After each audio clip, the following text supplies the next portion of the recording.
duke mësuar edhe deri në dhunim të administratës apo të sipërmarrjes. Se është kollaj të marrësh të pandehur një tufë sipërmarrësish edhe ti linçosh publikisht. Po ata sipërmarrësit kanë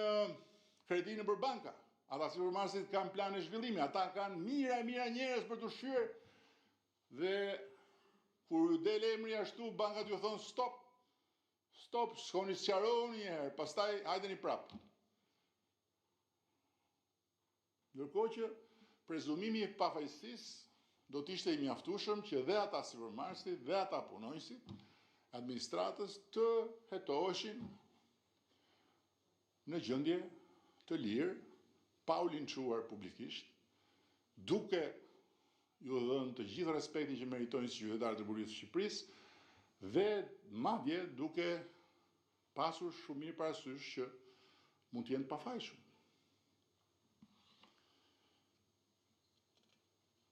Dhe kundërshtarët tanë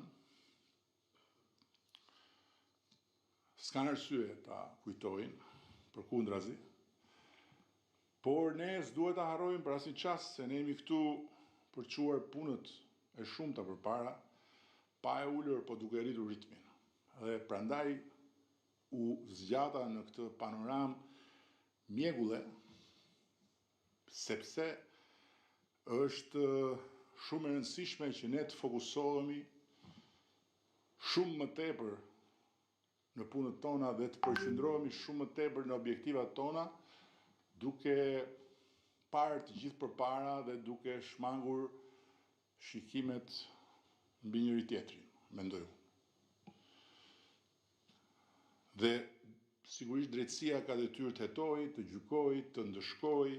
apo të pafajsojë, krejt e pavarur prej nesh, ndërsa ne kemi detyrë të realizojmë objektivat, të marrim vendimet e duhura dhe të zbatojmë programin për të cilin jemi zgjedhur. Krejt pavarur nga drejtësia. Koha e të ashtu quajturave dorëheqje morale nuk diskutohet që do të vijë, por pasi të kalojë kjo fazë revolucionare e pavarësisë drejtësisë, ku Shqipëria figuron si vendi me një rekord të zymt evropian, që unë e përsëris dhe e përsëris, dhe sfundmi u fut edhe në Guinness si vendi unikal i botës, i planetit, i historisë botës, ku një gjykatës i jep drejt një prokurori mbyllur atje dy bashkë në një zyrë për të pezulluar një ministër. Apo ku një gjykatës apeli i jep drejt vetes që t'ia kërcasi kokës 2 fish dënimin atij që shkon ankohet në apel për të marrë një dënim më të lehtë. Këto janë rekorde për Guinness, këto nuk kanë ndodhur ndonjëherë. Tani, për ta mbyllur, se nuk rrit dot pa sjell këtu dhe një fakt tjetër, në një bisedë para jo shumë ditësh me disa nga shokët e grupit, s'kishte asnjë shoqe,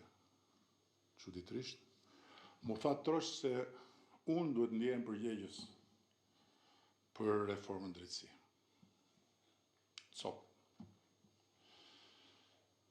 Natyrisht jo vetëm unë, se ka dhe një tjetër këtu që duhet të jetë përgjegjës. Por aty më tha mua cop. Sepse jam unë fajtori kryesor që kjo reform ka prodhuar këto efektet e dëmshme anësore. Jam i bindur që jo vetëm ata, po duhet të ketë plot këtu që mendojnë njësoj si ata, dhe që edhe si disa ish mbështetës të flak të reformës në drejtësi në mexhelisë mediatik, i përmbledhin të gjitha këto në një fjalë që unë as e kam thënë dhe as do ta them ndonjëherë, dështim. Tani unë e mirë kuptoj zhgënjimin jo dhe aq të shokëve që e kanë votuar reformën apo kanë punuar për të, sepse ta quash dështim reformën drejtësi nga pozita dhe mbështetësit dikurshëm mediatik të saj, je në drejtën dhe mbase dhe në detyrën tënde për të vënë alarmin, si pas perceptimit tënë. Por ta quash dështim nga pozitat e grupit projektus dhe miratus saj, do të thot të mos shohësh më larg ditës së sotme, të mos llogarisësh për te kostove aktuale dhe të mos vlerësosh më shumë se sa komoditetin tënd. Ndërkohë që unë kam qenë dhe mbetem kokfort në mbrojtjen e bindjeve të mia, jam gjithnjë më pak rezistent ndaj mundësisë që ta kem gabim. Por jam interesuar të kuptoj kur kam gabuar, ku kam gabuar, që do thotë se kam problem të pranoj gabime. Kjo është provë e sigurt që nuk jam më i ri. Por sinqerisht jo vetëm që nuk e gjej asnjë arsye strategjike për ta pranuar opinionin se reforma drejtësi ka dështuar, dhe as pak për kokfortësi, po e them prap këtu mbas gjithë këtyre që thash, 100 herë të thesha mbrapsht, 100 herë do zgjidhja reformën drejtësi me të gjitha të mirat dhe të këqijat e ardhura prej saj, krahasimisht me alternativën, atë batakun e llahtarshëm, pa asnjë dritë të ardhme, pa asnjë shans për të marrë respektin e askujt, e pa asnjë mundësi për të ndjerë i respektuar në rast se larg qoftë rrugat të çonte nga ajo derë. Nuk i hedhun poshtë shqetësimet që ndan me mua shokët në fjalë, apo gjithçka që ju ndani mes jush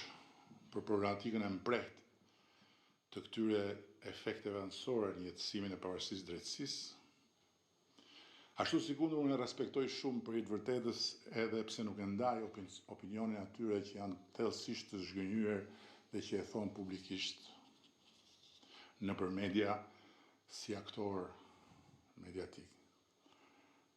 Por ka një gjë që nëse gjithë tjerët mundet vetëm të konstatojnë, duke shkuar nga ekstremi i hosanave për drejtësinë që vret dhe pret, me gjyq pa gjyq, me prova pa prova, me drejt pa drejt, nuk ka asnjë rëndësi, sepse rëndësi ka të vriten e të priten sa më shumë njerëz tek ekstremi i deklarimit të dështimit të reformës drejtësi. Detyra jonë është të udhëheqje, duke qeverisur sa më mirë çdo ditë, pa u ndikuar në këtë proces nga hyrje dalje të drejtësisë në territorin që kushtetuta na e ka njohur si hapësirë të pavarësisë son, si dhe duke reformuar dhe përmirësuar në mëtej kuadrin ligjor të Republikës së Shqipërisë, pa harruar ama asnjë çast se konteksti krejt i ri historik i negociatave të antarësimit na detyron të mbajmë pesha gjithnjë dhe më të mëdha në aspektin e parafrimit të ligjeve tona me ato të Bashkimit Evropian, por edhe na jep mundësinë që të përfitojmë nga eksperjenca dhe ekspertiza më e kualifikuar në çdo fushë të interesit tonë dhe sidomos në fushën e shtetit të drejtës. Kush në radhët tona mendon sot se reforma drejtësi ka dështuar, sepse dje ka menduar që ajo do zbatoj pa gjak, pa lot, pa djers, në radhë parë brenda familjes tonë politike, duhet ta gjej te vetja fajin që ka qenë dritë shkurtër. Ndërsa kujt është duke menduar se unë po i them këto fjalë pa i besuar as vet, apo se kështu i do drut mushka e Evropës, ju them ktheuni tek fjalët e mia shumë herë më parë për drejtësinë. Para miratimit, gjatë miratimit dhe pas miratimit të reformës, dhe pa filluar fare ky përshkallëzimi i pritshëm i viteve të fundit. E kam thënë dhe herë tjera unë, që nga gjitha reformat që bën politika, kjo e drejtësisë, kur është e vërtet, është më e rënda, sepse lidhet drejt për drejt me lëkurën e politikës. Prandaj nuk u bë kur një reformë e vërtet në drejtësi, dhe prandaj nuk pati kur drejtësi në Shqipëri, dhe prandaj asnjëherë nuk e pan shqiptarët një njeri me pushtet të shkonte para drejtësisë, qysh nga viti 1912 deri kur ne së bashku, unë me ju, vendosëm të bëjmë reformën e vërtet duke hyrë detit në këmbë. Dhe e bëm. E bëm sepse o e bënim ne këtu, ose bënte dot askush tjetër. Njësoj si Shqipërinë 2030 në BE, o e bëjmë ne, o askush tjetër se bën dot. Shikojni vetë rreth e rrotull.